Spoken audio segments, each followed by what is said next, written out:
Where the fuck is McClay? We're very cannabis positive, and we do smoke on the show, but if you don't want us to smoke, we won't smoke. You can totally smoke. Okay, and you're welcome to join us. You don't have to.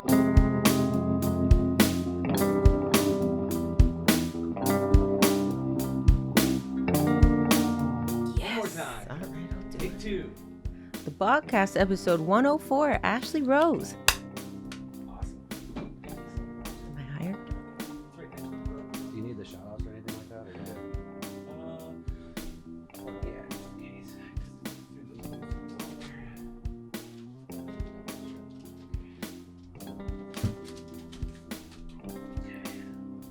Now we're good. And we are recording. Yep. Action. Awesome. This is the Bogcast. I'm Keith Obit with my best friend Brian McClay. We are brought to you by Bang Salon. Come get all your hair needs, including cuts, natural colors, vivid colors, extensions, shampoo and styling, all under one roof at Bang Salon. Find and message Bang Salon on Instagram at Bang Salon at BANGDSALON.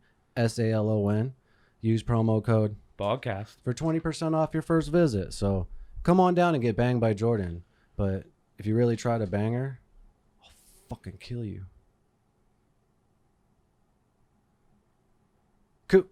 Check us out on Spotify, Google Play, Stitcher, Player FM, Amazon Music, all those fun podcatchers. And check us out on Patreon, patreon.com/thebogcast. If you guys want to support us, that's the best way to support us right now. I think the lowest tier is like $3 a month, $36 a year. It'll help with everything from promotional material, equipment, all that stuff. So check out McClay's weed. Check out patreon.com/thebogcast and check out Bogcast CBD. So if you guys are having issues with pain, sleep, if your pets, have an issue with arthritis, CBD is a great option right now. So check out Bogcast CBD for all that fun stuff. So do you want to explain the drink that you made me? Or you told me to make? The one and only Bog Nasty, which is Pink Whitney vodka and squirt soda, the unofficial drink of the Bogcast. Gross. The Pink Whitney is actually good by itself. Pink Whitney, you know what is really good in it with Pink Whitney? Grapefruit juice. Like, Isn't that what squirt kind of supposed to? well, squirt's like really grapes. sweet. Grapefruit juice isn't as sweet, but the Pink Whitney's really sweet. You know what I mean? So, Yeah, I don't mind it. yeah, hell yeah. Anyway, we have an awesome guest in the house today. She's a stand-up comedian, Ashley-Rose. How's it going? It's going. Thank you guys for having me. This is awesome. Yeah, Hell we're really excited to have you today because, like I was mentioning earlier, Trey Goodman just talks about you all the time. He's like, you got to get Ashley on. You got to get Ashley on. And honestly, we're 104 episodes deep now, and we've always been like, we have to have a stand-up comedian on because honestly, stand-up comedy is one of my favorite art forms. Yeah. Scared shitless to ever do it, but I Why? respect it and love it so much. Why? You Because should try it. it's one of the only art forms where you have to be willing to eat shit to progress your jokes and things like Yeah, that. And I don't have the balls to do that. Yeah. So I don't either. you know what I mean? Yeah, but once it happens, you realize you didn't die. And then you just try it again. That's kind of like life in general, I think. It is. And you know what's interesting though? Like I could do the same set in one room and it bomb, and I can do the exact same Yeah. set in a different room and it kills. So you just don't know. Like I keep trying it. Like I like the challenge, I think. So do you have to like fine tune your joke so it caters to both audiences, or just since it kills at the one audience, you just keep No, keep you running gotta with know it? your audience. I learned Yeah. that lesson early. I learned that lesson really early on by trying to tell some jokes in a room that was the wrong room for those jokes. I'll just say that. And I was like, wow, this actually didn't work in here. So knowing your audience makes all the difference. So I'll do the same material, but I'll tweak it to be more relevant for the room that I'm performing yeah, to. yeah. And like the bigger the crowd, the better. I love a really diverse room is the best. But I mean, anything is fun. It's all fun. One of my questions is actually what it's like during those moments when like, what is there just no laughter Yeah, or it's crickets. Yeah. it's just so like, You just live in that moment. yeah, Like just deal with it. The hardest thing is like, it's better in a big room because you can't see everyone's faces. when you're in a small room and I can It's like look 10 right in people. your eye and you're not laughing at my joke, it's offensive to me. I'm like, that shit was funny. Why aren't you laughing? Yeah. But yeah, it's harder in a small room. I prefer like the more people, the better.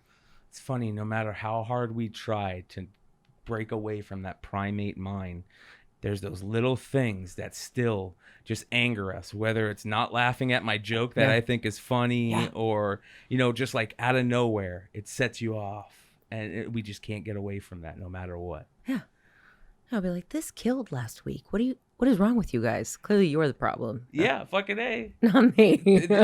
I think that is one of the worst qualities of a human being is not being able to laugh.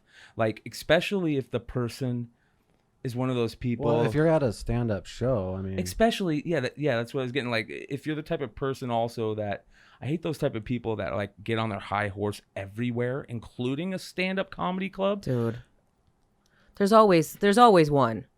And it's like, this is the worst possible place for you to try to challenge me because I'm going to embarrass you. yeah. Well, let's talk about that. And you're probably good at it because you practice that all. You have to deal with hecklers as part of the job. You do. so- And I have like a go-to of things that I keep in the back of my head should someone try to heckle. A lot of times I'll offer for them to, what was it? What? You want to come up here and tell everybody? No, you don't? That's kind of what I thought. That's like the rudest thing you can do, I think, is interrupt someone else's performance It at a is show. so And when rude. you have people and alcohol involved, I mean, you can't help it. People get probably. ballsy. They think Yeah. they're hilarious from where Yeah, they're sitting. then they think they're funny. Yeah.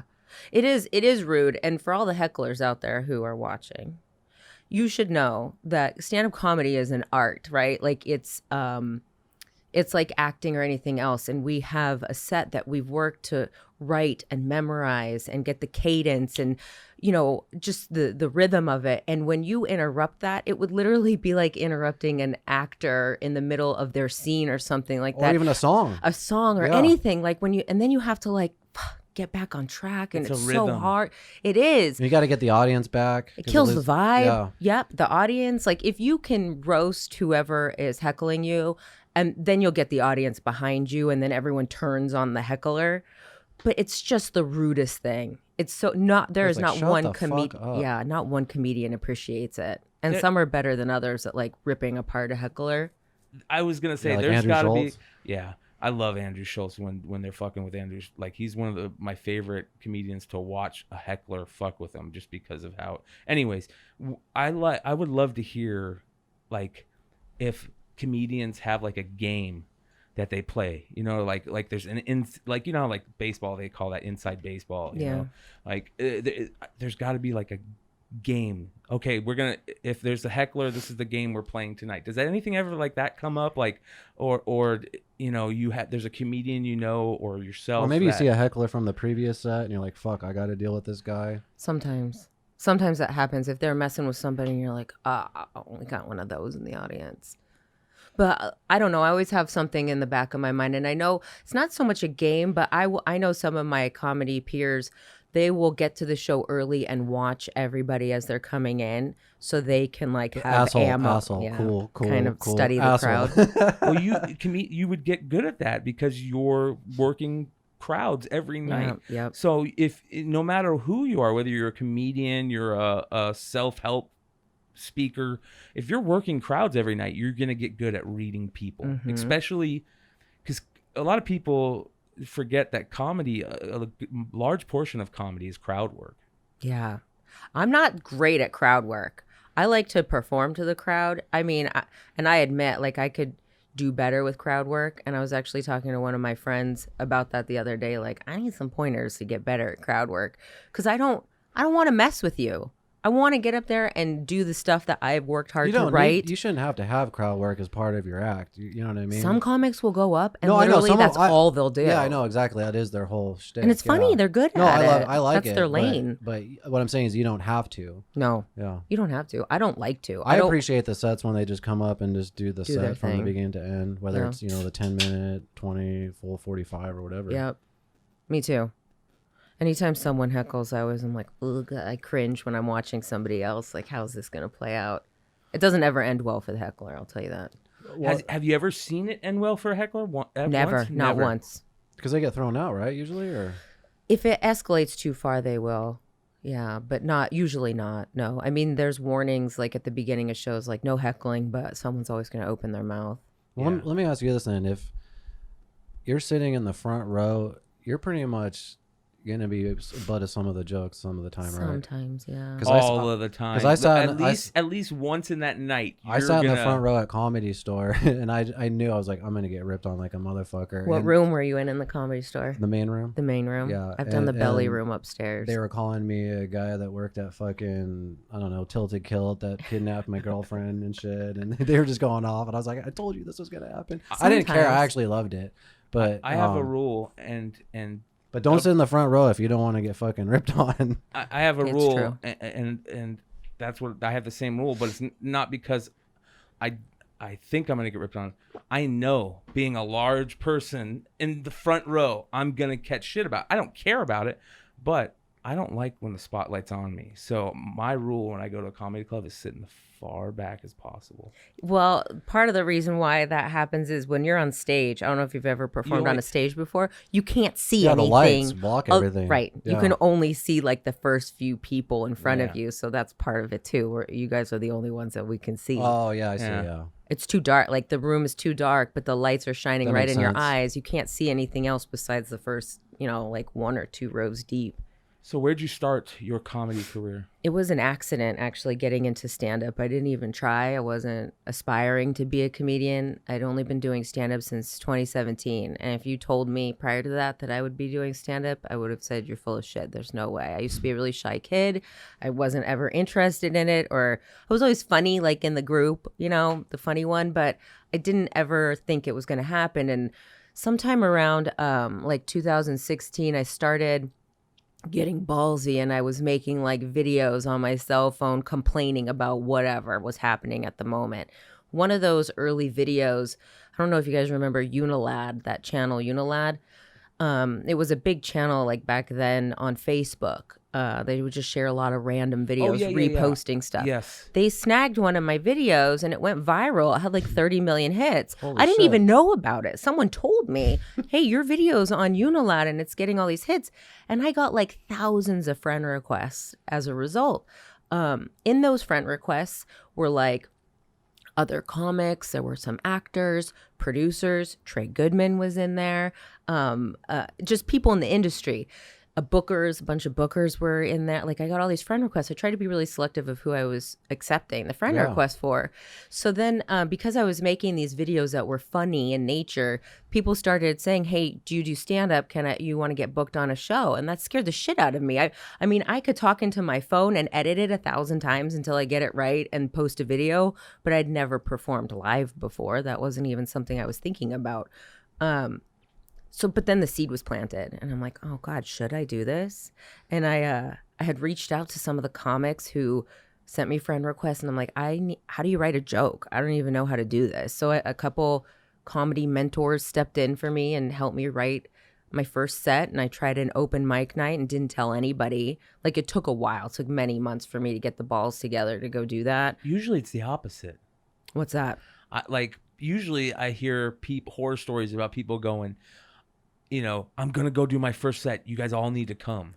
Well, this is the thing. I studied really hard. Like I probably overthought it. And I watched like YouTube videos. How do you be a comic? And one of the things I remember hearing was, do not invite anyone you know to come watch you because you're going to bomb. And that's going to be really embarrassing for you. So I didn't tell anybody. Where was it at? It was at a little divey bar in Phoenix called Toso's. Right, I think that's it. And how long is an open mic set typically? Normally, like when you go up, you do in just a few minutes, but it happened to be pretty dead in there that night, and I had 10 minutes prepared, so I did a full 10 minutes my first set. It's a long time. Holy shit! Yeah, it takes people years, some long time to get up to 10 minutes. Sometimes. Well, I was lucky. I wanted it to be perfect. How long did it take you to get to that point? Like 6 months.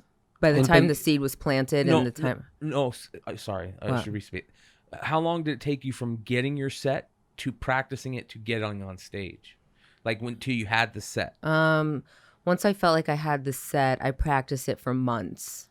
Wow. Months. I wanted it memorized. I was timing it. I was doing it in the mirror, like really trying to. I was going to say, like, how do you practice it? Just looking in them So out a lot loud, of just reading it over and over? Yeah, reading it over and over again. A lot of like my buddies in comedy, like I'm a single mom, right? Like I've been married, I'm divorced, I've got 2 kids. I work full time. I have a little family to take care of. So I don't have the luxury of hitting like open mic nights all the time. Yeah. And where I live, there's nothing up by me. I would have to She drive. lives by you. Oh yeah, I know. Then you're Yeah. out there too. Yep. There's nothing going on up there for like entertainment, and to get to open mics are all like downtown. Mm-hmm. I couldn't really do that. So I had to wait until the kids weren't around or they were sleeping. And I would literally just practice in my room or in the mirror or whatever over and over and over again. And I'd run jokes past my friends and I'd wait to hear like at the parts that they'd laugh or the parts that would fall flat, and then just keep rewriting and getting on the phone with other comics and like, how does this sound? What do you think of that? So I really worked on it for months before I got up there and did 10 minutes. Wow, That's awesome. I've never really heard that. Is that something Yeah, that no shit. normally like you hear other comics doing? No. Yeah, Usually people just go out just to try it, and they don't really have anything prepared. and they have fun or they Yeah. kill and they catch a spark. Like I've never heard of anybody. That's crazy. I was Good obsessed for about getting you. it right. Well, at least some people get in that cycle of being obsessed and they never do it. They just Yeah. practice and practice and practice. Well, and people practice. don't. Well, I think people now realize, but a lot of people think comedians just go up there and just talk that out Wing of their it. ass, but they don't realize that like they've been going to comedy clubs and practicing those jokes. They write them out. Every fucking word has a certain Everything. cadence and punctuation and Everything. None of that, other than like crowd work, none of that, any comic you're watching on Comedy Central or HBO or anything or Netflix, none of that they're winging. No. That is all. When they're at that level, They're they're usually working torn- with yeah. writers. Yeah. And they're writing an hour's worth of material, and they're practicing it usually like 15 minutes at a time to put. Yeah, over a year. Yeah. Yep. Mm-hmm. It's a lot of writing. It's a lot of work. Right? You have to write. Like that's the one thing I hear. Write every day. Write every day. It's. Do you write every day? I try to take. Yes, I have notebooks everywhere. I write notes in my phone. Driving here, I was like, doing the voice to text because I thought of a joke. Like, so anytime I think of something, the biggest lie that you tell yourself is I'll remember it and I'll write it down later. No, that never happens. Oh my God. I'm can't the worst at that. Especially I've lost before so much bed. material. You ever Yeah. have the best idea ever before bed, and you're like, "Oh, I can't I'll wait get it in such the a moment." morning. And then the next day, you're like, "What the fuck? I can't remember." Why did I do that to But myself? now I will literally get up and run into here and write the idea down. Same. If I think it's just golden, I'm like, "Fucking, I gotta write this down." I do it too now. I just wake up and just suck it up and write it down because I will forget. I'm terrible. I just bought a little notebook to start doing it, and I'm That's the smart, worst dude. at that. Yeah. I prefer writing over like typing it or whatever. Yeah. Me Yeah. too, yeah. Like old It- school writing It down. feels more personal when you're writing Yeah. it. And I think also when you're writing it, I don't know, that's how when I was, like you said, it's when I was going to school, I remember if I needed to remember Cursive? something, I would just write it Oh, yeah. over and over and Yeah. over and over. And just the act of writing it would That's one way people learn to memorize scripts. They'll just write it over and over. Yeah. And shit. I saw somebody talked about that not too long ago, that some famous actor, that's what he does. Writes it over Something and over. similar to There's that. so many yeah. different ways to do it. Yeah. Yeah. But yeah, speaking of scripts, you're in Trey Goodman's movie, right? Yeah, so it's with Hailstorm Films and Guy Crawford's movie. Called. So they're co-directors. I think so. Yeah, I'm not sure how they partnered on that, but Trey was the one who brought me into it. Yeah, it was awesome. Is that like your first acting gig? Pretty much. I got an IMDb credit for it. That's cool. I saw Yeah, it that. was Yeah. super cool. Play your character's name, Dixie. Dixie, because So the character was written for a man, and his name was going to be Dick. And That's interesting. yeah, the actor they hired backed out at the last minute for whatever reason. I don't know. And Trey called me like a day or two before they needed me. And he's like, I got an acting job for you. Want to do it? I'm like, yeah, that sounds cool. He's like, okay, I need you on set like tomorrow. And here's the script. And it was like 27 pages. I'm like, are you fucking serious? I can't memorize all this. He's like, it's fine. You can improv. I need an answer like right away. And then he texts me again 5 minutes later. He's like, yes or no? I'm like, yes. I couldn't say no, but I was so scared to like. Sometimes you just have to jump in. Huh? Yeah, but all these people are like professional actors, and I've never done anything like that. And this is on a movie set, and they're like, let's have the joke lady come in and try to do this and not look like an asshole. So it was fun. I had so much fun. How many days did you shoot for? I mean, it was altogether, oh God, maybe like 7 or 8 days altogether. Cool. Different scenes. We did some last year and some this year. And it's called Some Nudity Required? Yeah, Some Nudity Required. When's it, do you know when it comes out, or we can watch it? I don't know when it's coming out. I know they were submitting to film festivals, so that would... Oh, so it's already done and everything. Yeah, okay. I think they're editing the last bits of it now, and they're trying to submit to film festivals for this year. So I'm not sure if it'll be out like for viewing for everybody this year or early next year, and then it might, from what I understood, and I don't quote because I don't know, it's going to go on like Hulu or Prime and stuff like that, and they'll probably do like a local premiere here. I want to go to that. Me too. I can't wait. It was so fun. Yeah, you could tell you're pumped. It was so much fun. I'd never done anything like that. Did you play a director? Yeah, so the role was written for a guy, and he was going to be this like really chauvinistic, like the Harvey Weinstein type, like schmoozing and getting away with stuff, like taking advantage of women or whatever, the way that women are kind of subjectified in the movie industry, and how the men have like a schmuck, you know? Yeah. So they replaced him with me, and I was still that same type of person, but as a female being a total dick to women and like favoring the more beautiful girl over the more average one or whatever. It was fun. That's interesting. Yeah, it was funny. I did the same exact thing. I had the same exact thing happen. He calls me one day and he goes, "Hey, you want to be in a movie?" And I'm like, I'm thinking the same thing's gonna happen. Like, I'm gonna have to learn all these lines. Easy peasy. That's not what happened. 2 lines. I asked him like fucking 20 times. He never responded or anything. And then the day before, I'm like, "You're doing the movie," and then you're like, "Oh yeah," and you just showed up and had one line. That was it. Yeah, it was so easy. So easy. He ended up being the hero of the film. See, good. It was. I agree with you. 100%. What was it? What did you do? We got to get him that IMDb cred though. He was still waiting on you deserve that. Yeah. It was fun though, watching how a movie is made. So much work.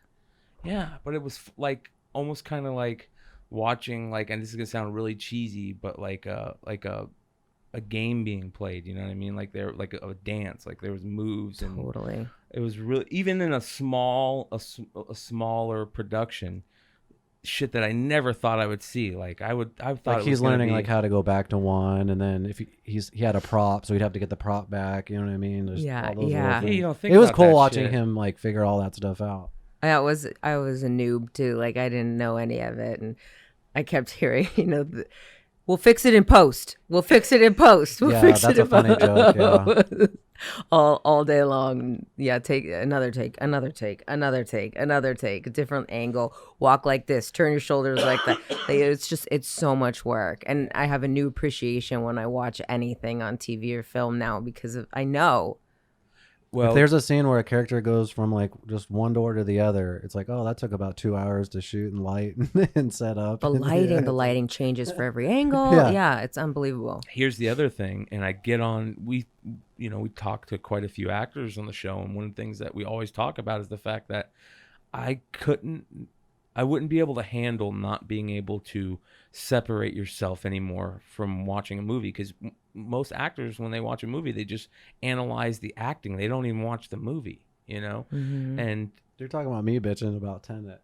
No, we haven't talked about Tenet yet. We did on the walk to the car. I agree with you at Tenet. I thought Tenet was terrible, bro. I didn't think it was terrible.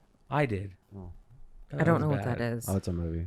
I don't know. But he's right. Actors, like me personally, it's hard for me to watch any film now because I just think about like the camera angles and how it was made and all the behind the scenes. You know what I mean? I think of that now too. I never used to think about that. As a matter of fact, I know when a show or a movie is awesome when I don't think about that because I can just get lost in the story. But it's so hard because I actually enjoy watching the makings of movies and shows more than the show sometimes. Yeah. And I've always been like that, even before I even got into that shit. And that would take all the fun away from me. Like one of my favorite things is getting lost and being able to tell yourself. Like I used to be one of those people where it had to be real or I couldn't watch it. And then I got to the point where I said, I'm just gonna have fun. Like that's what this is for. Just get lost in it. Mm-hmm. And if I couldn't do that anymore, if I couldn't separate that feeling and then just getting lost in a movie, I would fucking be shitty. That would suck. What kind of movies do you like watching? Only realistic type things? Or I'll watch anything. yeah, yeah. You know what I watch a lot of? I watch a lot of old movies from like the 30s and 40s. Do That you? sounds crazy, yeah. Yeah. You know why? Why? And I talk a lot about this because I feel like it's a time machine. That's fun. I feel like you can watch a movie from the 30s and see what it was like to live in one of the craziest times, like in New York during like, you know, Prohibition era. Like I always want to know what it. Here you go. You want to see how it was?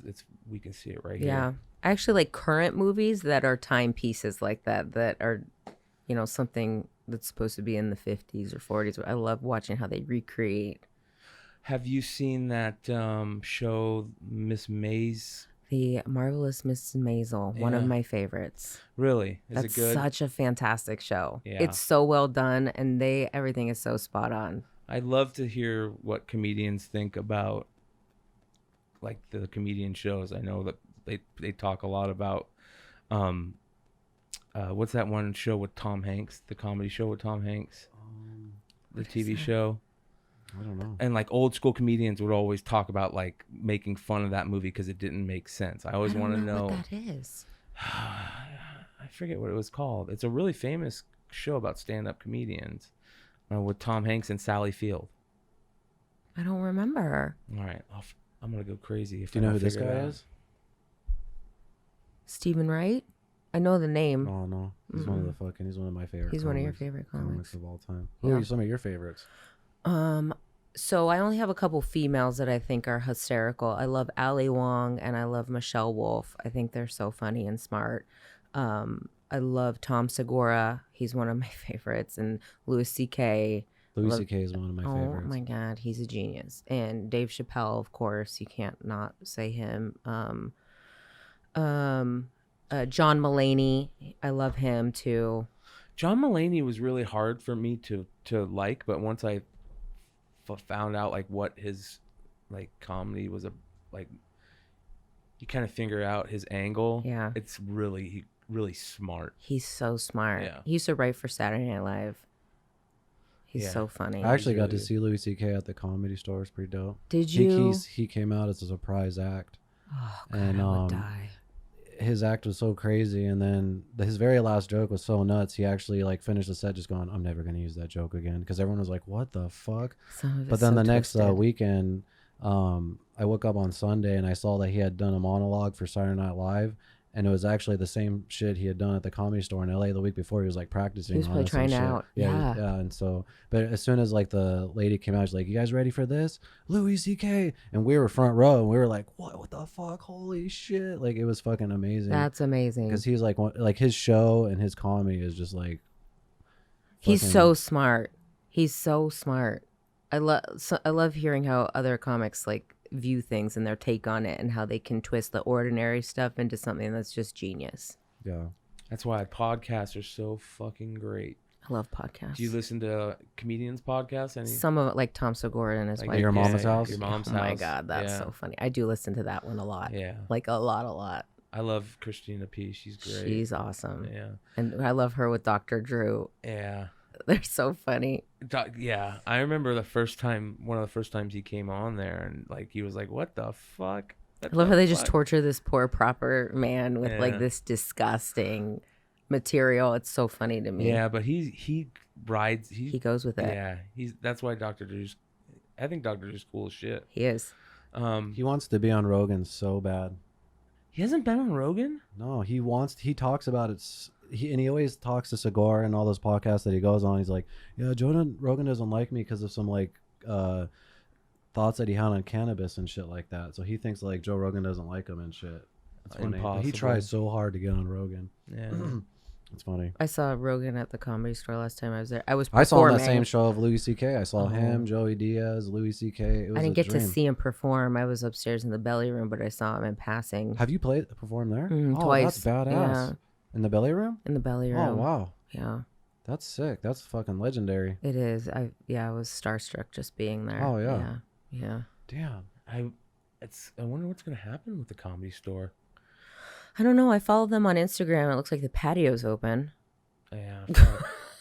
But Yeah. everything in LA is so closed down. Like all my LA friends, like so I run a show at House of Comedy every month, and we have been able to book like LA comics, and we pay them out of pocket. But me and my partner who do this show, we don't have like a ton of money to spend, but we can offer something for compensation. And some of these comics we've been able to book, like that would probably be charging thousands of dollars, we've been able to get for very little, because there's nothing going on in LA, and they're so desperate to get on a stage. So we've been booking like LA comics. That's we had smart. New Mexico. We have someone coming from Louisiana. Like people are coming out to do our show. Thank God. Those guys are used to doing 3, 4, 5 spots a week, and more, then now there's even more than that. nothing. Now there's nothing. Because I listen to all those podcasts too, those comedians, and they talk about how they just fucking want to get on stage and shit, Yep. So I actually want to talk about, you host a show called Not So Black and White. Yeah. So my comedy partner Tara Shakespeare and I do that, and we started as a podcast. I had great ambitions to be just like you guys, but I cannot figure out the equipment to save my fucking life. We're still trying to figure it out. Oh so my don't God. worry. I have all this shit at home. I just don't know how to I can come over and show you and shit and help you if you ever need to. I paid somebody to show me, and I'm like, yep, got it. The second he left, I'm like, I didn't know what I was doing. It's so confusing to me. There's certain people that pay money for shit that I'm like, you pay that much money to figure that shit out, like I'll show you how to do it. You know what I mean? Yeah. You don't need to pay that. I might take you up on that someday, because I have all the equipment and I really don't know how to. You could just set it up once, set it up and forget it, and then. Well, the problem was we were doing a podcast, but we were first we were doing it out of like a small local radio station. But we wanted to kind of move on past that, and then we moved to doing it in a wine bar downtown, and it was such a cool location, and it was so fun to do it like that, because then we had like a live audience, like what people, wine bar? It was Rotten Grapes. Oh yeah, by on Roosevelt Row. Yeah. So I used to live across the street from that. Well, they had 2 locations, so we were at one of them off. I don't think that one was Roosevelt Row. It was the other one, the smaller one. Okay. And I love the owners of that spot. It was great. We were doing that up until like COVID. But the space was cool because people would come and sit down with their glass of wine, and we would be set up with all our equipment. But I was schlepping all this equipment back and forth from the house and setting up all these mics and my laptop. Sucks. And then like if the audio wouldn't sync with the video, I'm like, fuck, this is so hard. So then COVID, and then we kind of stopped. And then House of Comedy had an opening for a show, and we got offered the gig to like run our own show there. So we just kind of moved the podcast into a show. I see. So now we're just doing the Not So Black and White show. It's once a month at House of Comedy. So is it like a bunch of stand-ups? Yeah. So Tara's a black girl, obviously. I'm a white girl, and we would just like take a look at like kind of poke fun of the differences. And so you guys are up at the same time. Yeah. So we hosted together, that's and cool. our podcast was kind of like the differences between black and white, and it's really like the funny side of it versus like the divide that we're experiencing right now. So it was more of like a unity thing, and finding, similarities in the differences and bringing the groups together. And so we kind of took that concept and took it to a stand-up show. So she and I host it, and then we just try to book like a diverse group so it appeals to everybody. That's badass. Yeah, it's fun. I love it. Do you still record the anything and put out anything? No. That's a bummer. I know. You should just have them record through the record the show. The show. That's what I mean. Yeah. So you do it almost like a podcast type setup even during the show now, or is it a straight comedy routine? It's more like a comedy routine. That's so cool. She and I go up together, and we'll do like 10 minutes back and forth, and kind of similar to what we would do on the show, and do a little crowd work or whatever, and then we go back and forth bringing up each comic, and then we close out the show. Yeah, I saw that you have a YouTube channel. Maybe you could film those and put those up on there. I know we should, but I need to figure out portable audio things and just record all the audio onto that. Get a camera on there. Yeah, maybe. I mean, but then we got to get all the comics to sign off on letting us. Well, I mean, just for you. Yeah, you don't, put out the comic stuff Just- unless they you're- want you oh, to. you're thinking It seems just like ours. a lot of comics. Yeah. I feel like do nowadays, like Andrew Schultz, Mark Norman. They film their sets and they put like little 5-minute, 10-minute clips out a lot. Yeah. You know what I mean? On I their try not channel. to put any of my stand-up online because I want people to I know come it is out. different. Yeah, I know. People always say, I feel just like that too. post I it. wonder about that. Like, Well, I think there's They're giving different it types away. of comedians now in the sense that but they're monetizing that. You know yeah, what I mean? Like, and he's doing both. He's not only still doing regular gigs and stuff, but I don't think those bits would be in his special. yeah, exactly. He's putting in the work, doing the extra stuff too. Like the good jokes you're not hearing on his Like YouTube channel. the most of the stuff, like he's doing the same thing you're doing. He's writing stuff with a group of people, and that's like when he does his Saturday monologues and shit. Yeah. He writes it Oh, with. yeah. Most comedians usually work with writers, right? I mean, yeah. like teams, yeah. Yeah, at that level, nobody's writing by themselves. I mean, even like Louis C.K. writes for Chris Rock. Yeah. It's crazy. yeah. There's a lot of that going on. I mean, I don't know all the connections, but I do know that there's a lot of like Dave Chappelle types writing for the other, like they all kind of write for each other. Well, and- Neil Brennan, right? Is it Neil Brennan that used to write From for the Chappelle Chappelle? Show? Yeah. So it's not Bill easy. Burr was on there too. I don't know if Bill Burr wrote on the Chappelle Show. What but did you guys see Bill Burr's? He killed it. Yeah. I didn't. I keep hearing about it, and I love him. He's hysterical. I heard that his wife writes his joke. Did you guys hear that? No fucking No, way. I doubt that. No fucking I way. read that this week. Really? Yes, I'll have to find what I saw and send it to you. I'd be very surprised just because even just his normal, like when Yeah, he's like his talking, rants, his yeah. rants, and he's talking to his buddies, it's his So shtick. funny, It's Yeah. him. No, it's so him. Yeah. He just But had that a would be crazy. controversial You could monologue. be right. That's crazy. I That'd read be- it. I read the headline Yeah. somewhere. I don't know how true it was. I didn't research it, but I'm curious. I think that Bill Burr is in the Chappelle League. league. He's hysterical. I really do. I think that he's in the Chappelle league, and I think he proved it by his monologue, just that monologue. I'm gonna Just- have It's to go watch it. controversial, supposedly, but the people that were mad at are the people he was completely making fun of in the monologue. and so. you know what he so it was like almost genius, he like how knew he that going in. You had Cannabis yeah. cough. Yeah, he knew every that shit cough going- on here is a cannabis Cannabis cough. by the cough, way. not COVID. So everything's Yeah, wiped yeah. down. Yeah, so You have to that is shout a- it out. That is a disclaimer. He's been coughing all day. I'm like, cannabis cough. Well, I just figure it's We should have a button and then a light that pops up. So it's oh, like, dude, that'd be it's great, a bro. cannabis cough. Cannabis Yeah. cough. A little like siren. When we get that producer, we'll just have the Oh, producer. Patreon, guys. It's only $3 a month. Yeah. Cheap fucks. Wouldn't that be nice to have a producer? Oh yeah, we would love Like to work play up to sound that one effects day. or play a clip while you're talking. And I watched some. I want one just luxury.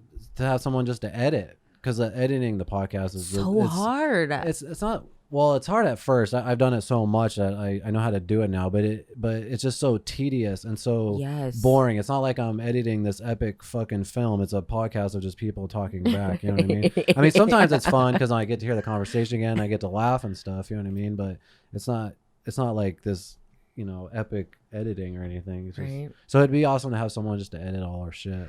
Well, do you still do like videos and little social media? What would you call those? Like yeah, those little skits and Yeah. stuff. I kind of fell out of that in the last year or so, maybe because it's just been such a bummer. I found it really hard to get motivated to write new material and be funny because of how depressing this year's been. It's been hard to get in the right headspace for that. So I haven't done a lot of those videos. I used to do like one every week, and I just really haven't. And my friend who's a comic who I do a show with weekly as well, he's in LA. He called me the other day and we were talking, and he was totally gassing me up and like pumping me up to start doing that again. He's like, that's how Yeah. I found you. That's how I discovered you, is those videos. You got to do that That's again. what I'm saying. You should on your YouTube channel. Yeah, I'll do it For again. sure. Because What's I that? love we it. could promote it on here too and tell people to subscribe, get your subscribers up and shit. Yeah, so it's just ashleyrose comedy is one of them, and then there's one that's not so black and white for the podcast and show. Yeah, but I got to do it again. I don't have any excuse other than I've been like too sad. I'm like, It sharpens your. You know what? That doesn't that supposed to make the best comedy though? Oh, totally. Every darkest comic is shit. depressed. Yeah, Like we're exactly. all Yeah, depressed. yeah. So like there's comedy and tragedy, and then the relatability factor because other people go through shit too. But it's hard to like when you're always bummed out to like write funny stuff and try to make other people laugh. So I'm just now kind of coming out of that feeling sad thing, and I've been writing more jokes lately and trying to get re-pumped up for it. I kind of hit like a little plateau there. I think for a while. everybody did. Yeah. Everybody did. Do you ever write like a joke and you just think it's so fucking funny and nobody else thinks it's funny? All the time. All the time. Do you just drop the joke? Or No. I'm like, wait, I'll keep trying it. just like fixing it and tweaking it? And... Yeah. Yeah, because you know there's something funny. There's something there, yeah. You just got to find it. I see. Yeah, like so I love that fucking art form. It's tough. Crazy to me. Humor is so. That's why like humor is so complex. Everybody thinks something's funny is different. But the thing is, though, the funniest people say that we know, for example, wouldn't necessarily make the best stand-up. They're funny in real life, but like being funny in stand-up is just a whole different art. Funny, yeah, it's weird. I learned that. Yeah, it doesn't always convert to the stage. So something will be hilarious as we're talking about it, and the most annoying thing as a comic, and I'm pretty sure every other comedian will agree with me, is like. People will be like, you can use this. You can use this. And they'll tell like a story. You can use that in your set. You can have that one. I'm like, dude, that's not a stage joke. Like people every week, someone when they find out I'm a comic, they're like, listen to this. Oh, that would drive me crazy. You can use this. Oh, thank you. I would not be able to handle shit like that all the time. I'm the type of person that gets embarrassed for other people. And it causes me to get embarrassed. Yeah. And if they fucking do that shit, I can't watch a comedian bomb. It's hard to watch it. It's I will get up and walk out. It's so cringe. How's that going to make the comedian feel? It's even worse. Hey. I don't know. That's a tough spot to be in when you're watching someone else bomb. You're like, oh, God, you're like sinking into your seat. You don't know if you should do a fake laugh, like. No, I can't. I'll look at my phone, like, you know, when there's nothing to look at, but you're just like, I'm going to find something to scroll through. That's why I'll get up and that's why I used to go smoke a cigarette. I'm going to go smoke a cigarette. That's a good one. Yeah. It's tough. Do you see a lot of that? Other comics don't pay attention to what other comics are doing on stage anyway, like very rarely. Yeah. But sometimes I'll watch the crowd to see how they're reacting to someone bombing. And it's cringy. Like there's just no escaping. You could feel like the tension in the room. And sometimes when we've run the show and a comic is just like shitting the bed up there, I'll go to the guy running the light and I'm like, now, do it now. Light now. Like if they think because you know, we watch a light to come on and that signals that you have 1 minute left or 2 minutes left, whatever it is. And if they have like a 10-minute set. Because that comic wants that, you think? You're like saving them? I don't know. Sometimes there's no self-awareness. Like they think they're doing great, but I got to spare this crowd. This is my show. Like I got my name is on the line. Yeah. Yeah. So they'll be 3 minutes in. I'm like, oh, Jesus Christ. I'll go to the light guy. Do the light now. So that way they see the light come on. They get off the stage in 1 minute. Like, yeah, I mean, I got to salvage something. And then I got to get back up there. Tara's got to get back up there afterwards and try to get the crowd back because they're flatlined out there after a bad set. How have the crowds been lately? Like, good. Yeah. Surprisingly, we've sold out. Like our last show, we completely sold out. One of the shows before that was damn near sold out. And it's like selling not at full capacity. Like they're trying to social distance in the club. So I'm not sure what percentage that we're filling up. I don't know if it's 50% capacity, but whatever that is, we're selling out. So like one of our last shows, we had 107 people. Nice. Wow. Yeah, so people are coming out, and we're Wednesday nights. What club are you guys doing this at? House of Comedy on High Street. Okay. What was the Phoenix scene of comedy like even before COVID? Because I feel like unfamiliar with it. It was good. I mean, it's good. We have Stand Up Live, which is here, is so you've seen like comics. I do go there a lot, like bigger comics. But I would love to get more involved with just the scene and the local comics and supporting shit. You know, there's a lot of funny local comedians, but I was gonna say Stand Up Live is the biggest comedy venue in North America. Holy. So like comedians will do like arenas. That's not a comedy venue. That's an arena, Yeah, right? arena, yeah. So Stand Up Live is the biggest comedy venue. Before arena, you mean? Or when you go theater and then Yeah. arena? So then there's like theaters and arenas and stuff. But as far as just only comedy. Yeah. So we have that here, and that's a great venue. I've performed there a number of times. I love that venue. I love it's it too. huge. Like I love a big crowd. It's really fun. And then there's they just opened up a new club at Desert Ridge called CB Live, so Copper Blues Live. It's a great comedy club there too. I've done that one. I love that room.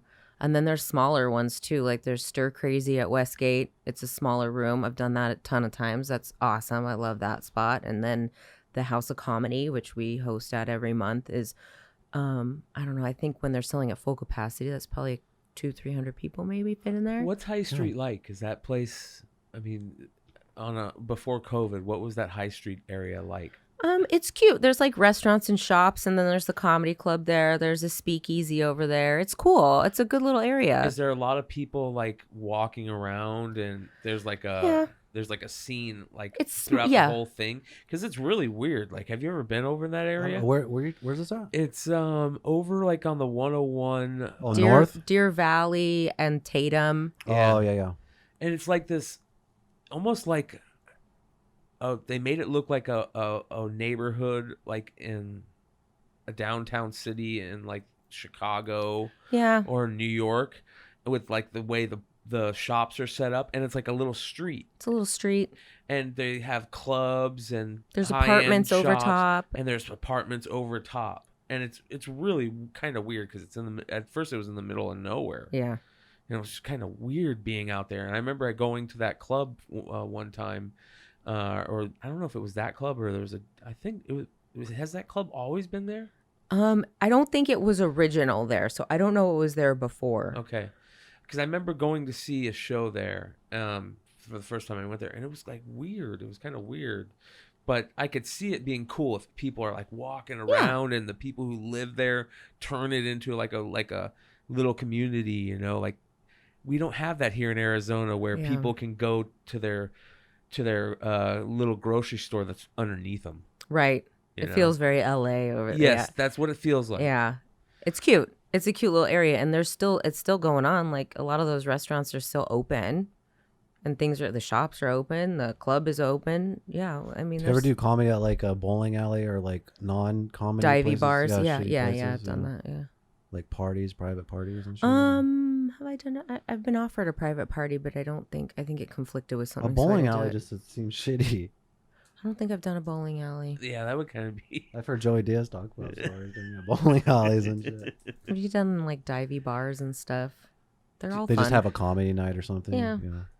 It's crazy the rooms that'll like be amazing that you wouldn't think, and then the rooms that should be incredible and then they aren't. Yeah. Yeah, it has a lot to do with the people in the room and the energy that you can feed off of. The Tempe Improv is Oh yeah, the Tempe Improv. Mm-hmm. I mean that's a big. We saw a lot of good shows there. Yeah, I've seen shows there too. I like that place. We saw Ari Shafir. That's where we got that signed. Yeah. Yeah. Is there like any big Phoenix comics that maybe we don't know about that are touring with us, outside of Phoenix or anything like that, or they're kind of tearing it up? Trying to think of.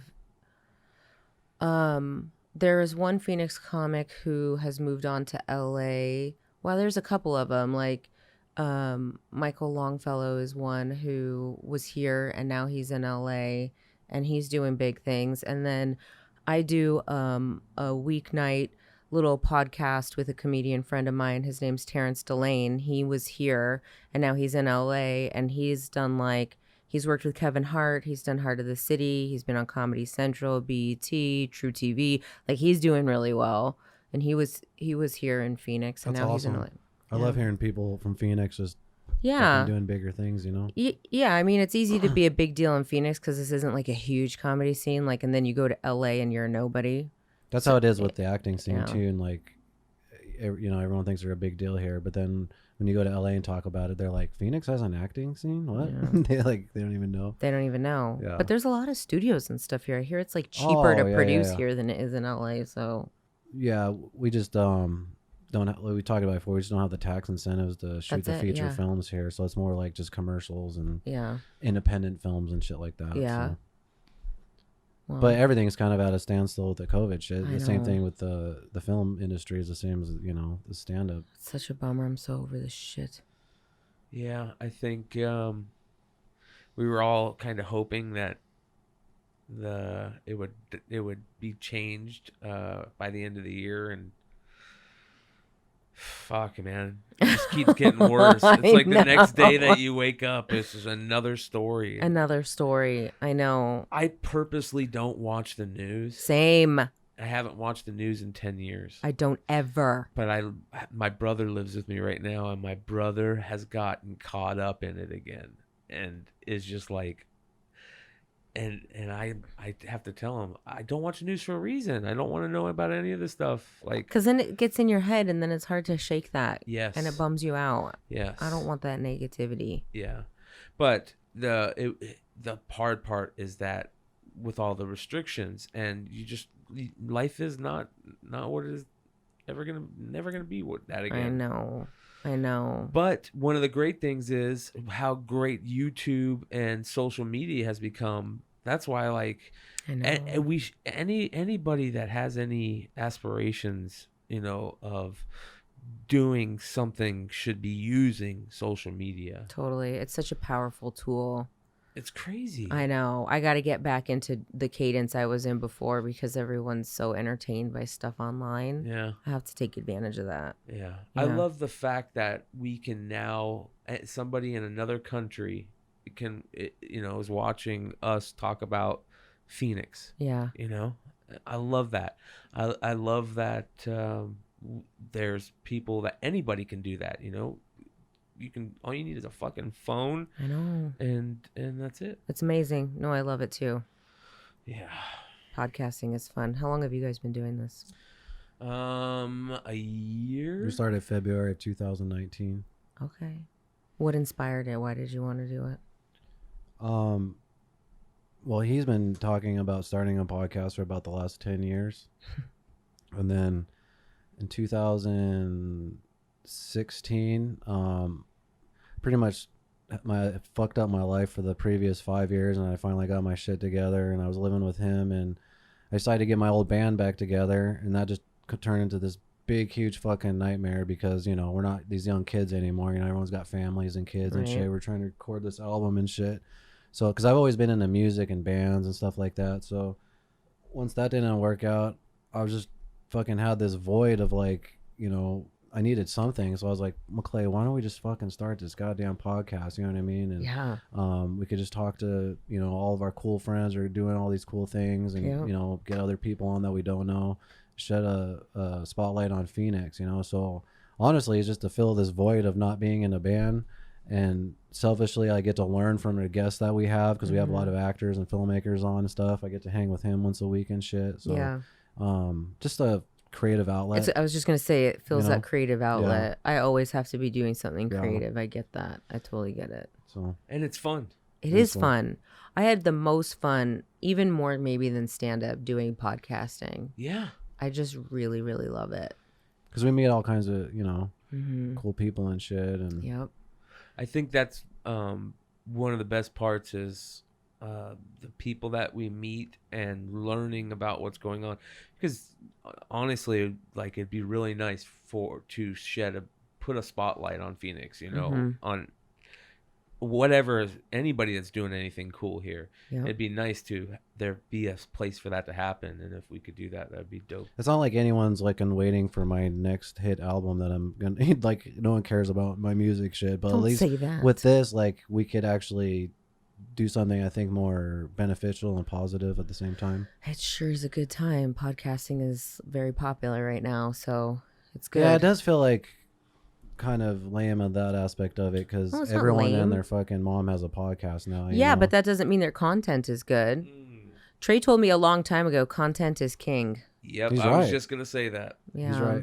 Well, not only that, but it's more about consistency also. Like most Yep. podcasts that start give up Fizzle. 40 episodes in because like they think, It's oh, me. no one's listening, you know what I mean? But you don't realize like no one's gonna give a shit until about 200 episodes in. Even with Totally. like for example, Tiger Belly, Bobby Lee. I don't know if he's a comedian. I know who Bobby Lee is. It was like 3 years before people started watching his podcast and shit. And it's one of the biggest podcasts out right now. And so I tell him all the time, these first 100 episodes are practice, and don't even expect anything till, not that we are expecting anything, but like, at least 200 episodes. You should expect it. Put that energy out into the universe. We do have It'll goals happen. and shit. Don't get me wrong. We do have certain, things we're striving for, but we're just learning.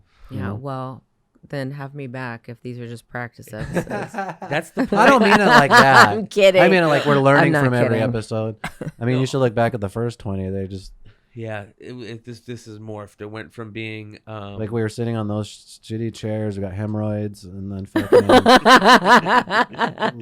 we were doing with the video, the audio. That's awesome. The first episode, I'm pretty sure is the audio's out of sync. That's the trouble I had. Trust me, I've watched every single fucking YouTube video you can think of on how to create, how to edit a podcast, because I've troubleshooted every problem you can think of. It's exhausting. Yeah, it sucks.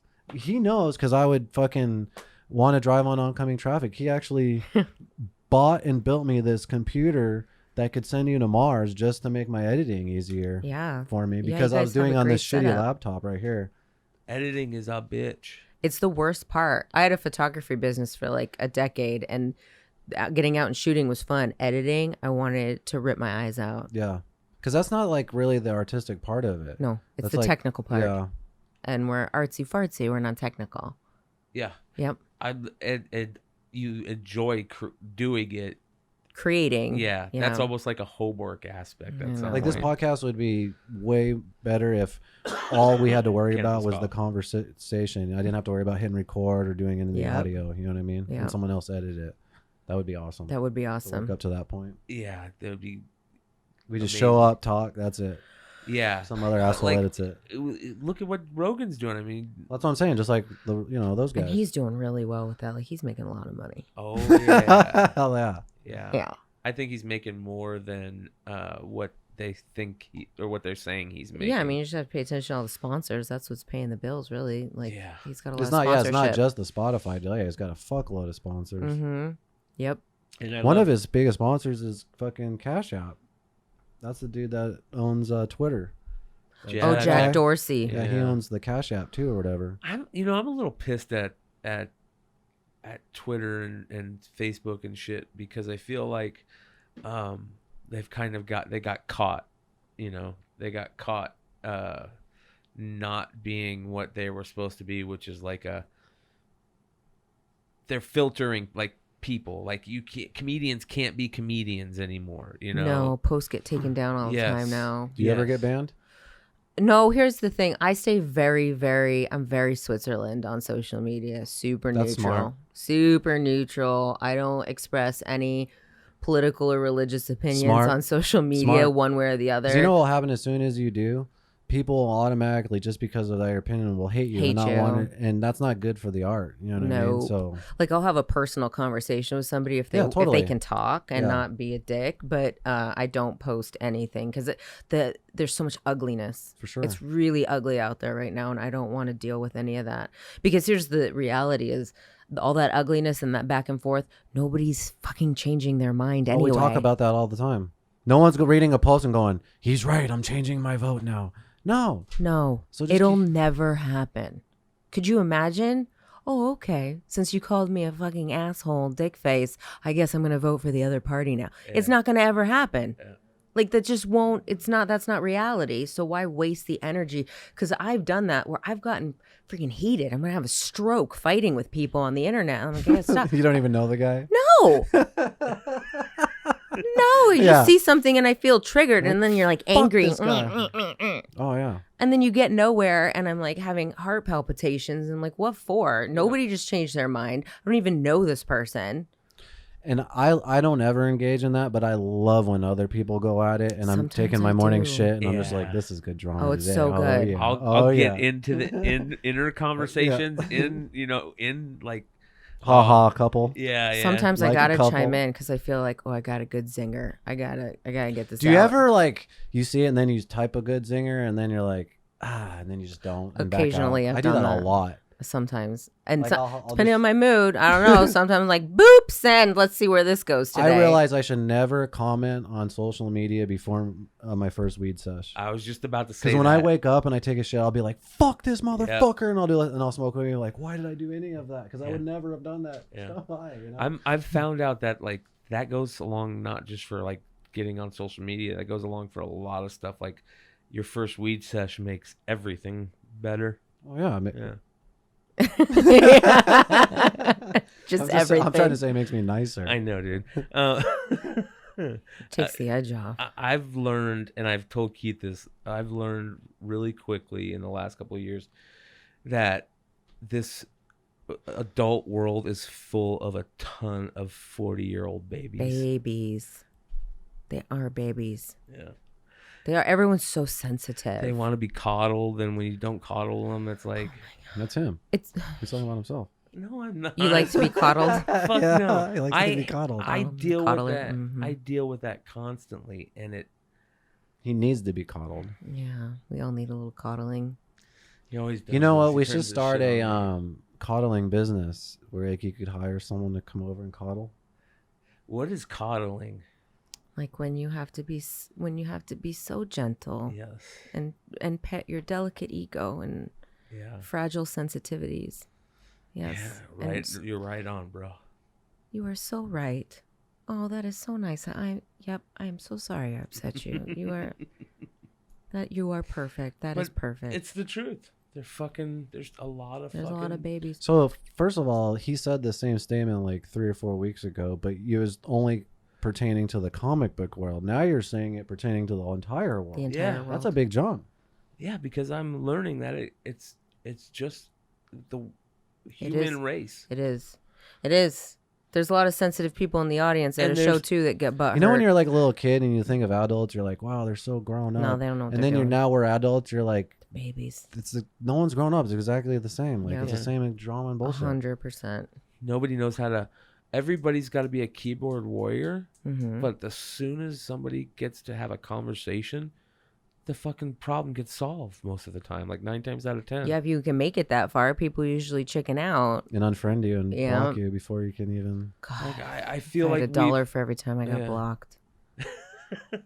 Have you ever been suspended from Facebook? No, Not yet, huh? not yet. No, but that's because I stay totally neutral, especially now. No, that's smart. I don't want, because I use social media to promote everything, and it works really well for me to, like, I boost posts for the shows and stuff. And if my account were to get suspended, I would really screw myself over. So that's not smart. It's not a smart business move. At some point, you got to put on your big girl and big boy thinking caps and do what's going to, be the most lucrative for you in the long run, and shut your big mouth and not say anything and take the high road and boost your posts and get a lot of people in the seats and make your money instead of just sharing your opinion that nobody actually gives a shit about anyway. Yes. Yeah, because there's musicians and actors and things that I follow that I admire, and then they post their opinion, and I'm not even political, but I'm just like, Sometimes it's a turnoff, fuck. isn't it? shut It's a big up. turn off. Especially when it's there's this musician that we both love to death, and every single day he's just posting this shit, and it's just like, dude, come on, get over it. You know what I the think fuck? about that? Like, I can't stand when celebrities are posting their opinions because I feel like they're so out of touch. You know, I forgot who said it. That someone famous said it perfectly. Like, they shouldn't be doing that because they're thinking for their audience when their audience already, you know what I mean, admires them. Like, they shouldn't be like, they should allow their audience to think for their own and Right. not have those opinions, you know? Right, just keep it to yourself. I feel like they're so out of touch. There's no way that those people making millions of dollars and living the lifestyles they live can all be relatable to me or you or understand our Yes. lives at this level. Just nobody cares what you think. Like that video of them singing and shit. Oh, The It's Wonder Woman. cringy. You're Isn't like- that cringy? She actually admitted the other day in a magazine, like, I shouldn't have done that. That was stupid.